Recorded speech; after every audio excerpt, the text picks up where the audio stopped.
Super Rugby, folks. 2 games on the Saturday. Blues against Moana, Pasifika, and Reds, Brumbies. 2 wins for the home teams. We'll go over some key events, some stats, and you guys can let me know your thoughts on how the games went. Both games had red cards and, a few tries. But we'll start with the first one. Blues, Moana, Pasifika. Good to see a crowd back at Eden Park. Eden Park always looks empty. There was more than 10,000 people there, apparently, based on what the commentary team said, but it still looks empty, eh? It's one of those ones where if you just look at it, you go, why is the crowd so bad? But in comparison, I mean, to many crowds for games at this level around the world, it's not actually that bad. It just doesn't look that great. I kind of wish we had a smaller stadium to put things in. But anyway, good win for the Blues, man, 46-16. The Mall just proved an absolute difference in this game. I mean, to be fair, it was all Moana Pasifika at the start. They started with a real hiss and a roar. They had a 6-0 lead with a couple of penalties. The Blues hit back with a penalty to make it 3-6. And then they managed to get one through the midfield through Evans. So not the Mall for that one to make it 10 points to 6. And then, they got one through Clarke as well. He ends up getting red carded later, but he still manages to get on the board. So the Blues maybe starting to look a wee bit comfortable before Moana Pasifika hit back through Alosio. Only try of the game for them. But it was like 7 faces, kind of well built up try. So 17-13 is properly game on. But then the Blues Mall starts to do its thing. Eklund, he gets 1 on 34. Heem gets 1. But then he gets 2 more through Eklund. I think the Heem's one was after a Mall, right? So, yeah, the Blues forward pack really just muscling up. I mean, halftime possessions 50-50. The Blues have had more clean breaks. And the Moana Pasifika tackling rate ain't that good. It does come up in the second half, but you can't stop those mauls. The second half sees the Clarke red card. If you haven't seen it, you should probably go watch the highlights. An unusual one that we have seen before, but not that often, where he is going in for a charge down and he leaps high in the air to try and block the ball, misses the ball, and then kind of lands on the player with like a knee or leg to the head. And Clarke's a big dude. He can jump pretty high. So he ends up jumping into the Moana Pasifika player, hits him in the head, and obviously they both go down. There's been a bit of mixed reaction to that one. I guess you got to be safe, man. If you can't control yourself coming down, then you probably need to jump not that high.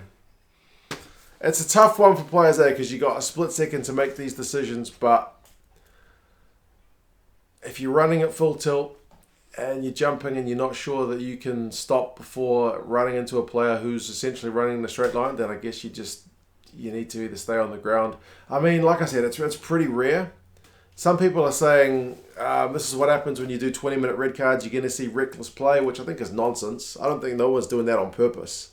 CJ Stander did it years ago to Pat Lambie in the Ireland versus South Africa game. CJ Stander jumped to try and charge him down, ends up flattening Lambie, and Lambie ends up getting concussion in that game. And that's one of the ones that helped end his career. So I don't want to take it too lightly, because that's the kind of thing that can be pretty bad. But it's just one of those awkward ones. It doesn't happen that often.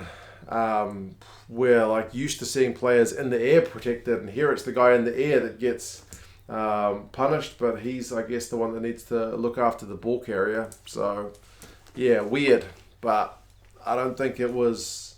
We always talk about this. Intent doesn't matter, but he was not doing anything malicious. He's not saying, well, if I get red card, it doesn't matter in 20 minutes, bugger it, I'll just go for it. No one's thinking that way. He just wanted to get the charge down, and there you go. So he gets red carded. Moana Pasifika put on a heap of pressure during that red card, but do you think they can score? Nope. That's the killer for them. They needed that red card period to get back into the game, because it was like 36-16. But they just couldn't score. The Blues defense just held and held and held. It looked like Lindenmuth had got over, but he got a try chalked off from the TMO from obstruction, and then the Blues went down the other end, did the same thing to them. And that was Eklund's hat trick. So yeah, man. Final score 46-16. Bit of a hiding in the end.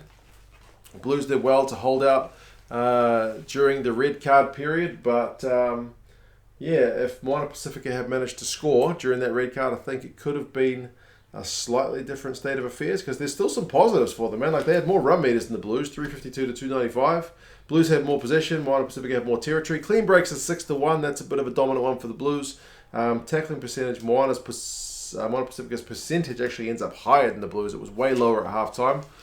It kind of makes a switch, but maybe part of that's the red card as well. Both sides end up in the mid-80s. Christie, 2 try assists, 3 defenders beaten. Papalii, 12 out of 13 tackles. Not a bad shift from the Blues boys. Stowers, man. He's just been class all season. 47 run meters, 2 defenders beaten. He's the top tackler, 13 from 14 tackles. I think he's probably the best player in Moana Pacifica at the moment. He's been an absolute unit. So, yeah, Moana Pacifica are 11th. The Blues are 4th. And Moana Pacifica are away to the Highlanders next. So that's going to be an interesting game to see where they're at, because the Highlanders are winless.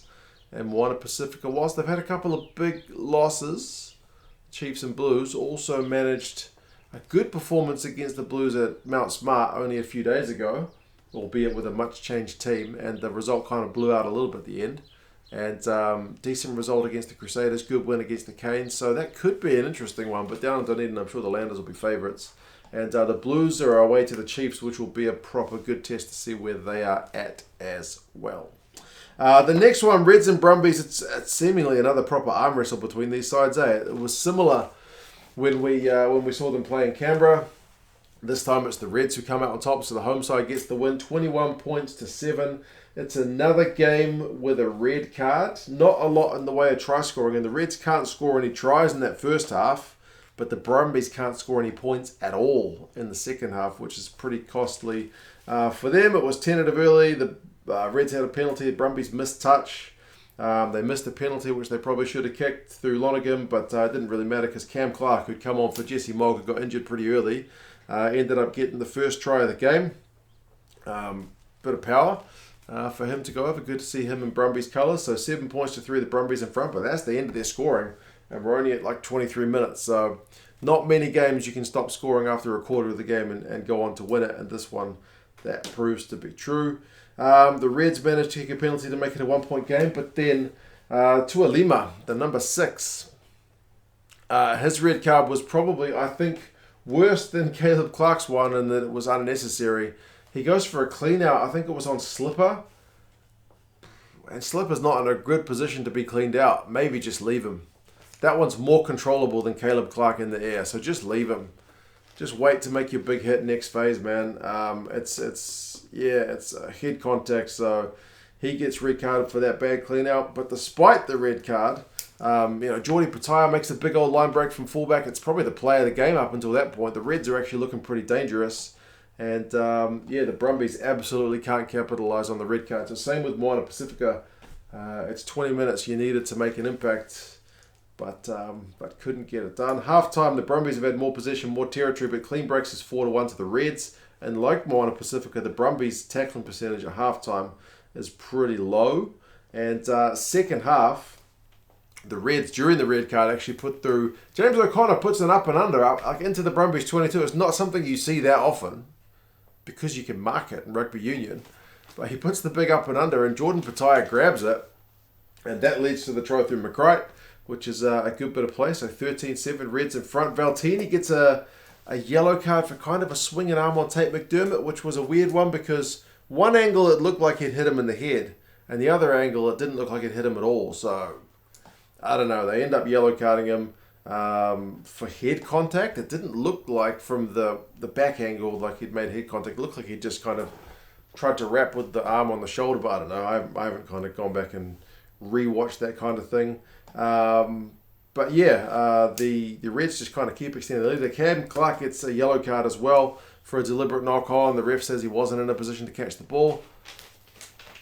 Okay, I mean, yeah, I don't want to be a guy who moans about refereeing decisions because I generally don't like doing that. But I don't know, he had 2 hands on it, didn't he? Don't know. Anyway, with the extra man, the Reds absolutely blow a try. Petaia just can't catch the ball when they got an overlap, but it doesn't matter because Dalton gets one a couple of minutes later from Brumbies turnover ball when the Brumbies, I think Valtini just chucks it to nobody. And Reds snaffle the ball and a couple of phases later go over the line. So 21-7, that's the final score. Tupou gets the dumbest card of the week It's a yellow, but he trips up Nick White. He's got the biggest leg in World Rugby, and he sticks out a leg to trip out Nick White as he's running past him. Like nobody's going to see that. Bro, your legs are like tree trunks. Just leave well enough alone. But I guess maybe Paisami gets a bit of revenge on his behalf because he puts a massive hit on Nick White a few phases later. So yeah, loads of cards this weekend, but 2 wins for the home teams. The Reds run meters 473 to the Brumbies 261. Clean breaks 5-1. Brumbies 19 turnovers conceded to the Reds 13. Both sides tackle in the low 80s, which is not great, but the tackle numbers are not that high. So a lot of not ball and play time in this game compared to the previous game. Petaya makes 90 run meters, a clean break, 3 defenders beaten. McCright makes 10 from 11 tackles. Nick Frost 10 from 11 as well. Valtini 60 run meters and 2 defenders beaten despite 10 minutes in the naughty chair. Reds are second, still behind the Brumbies. Brumbies are still first. Brumbies are away to the draw, but remember it's still been played in Australia, and the Reds have got a week off. So yeah, interesting times. As I mentioned, loads of cards.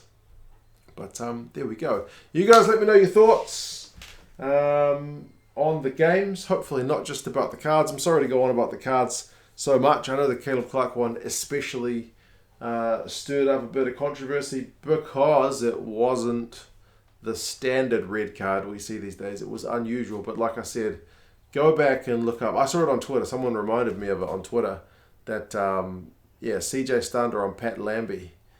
Pretty similar one from years ago, and red card in that one as well. So there's precedent for it. So there you go. You guys let me know your thoughts, and I'll talk to you guys again soon. See you later.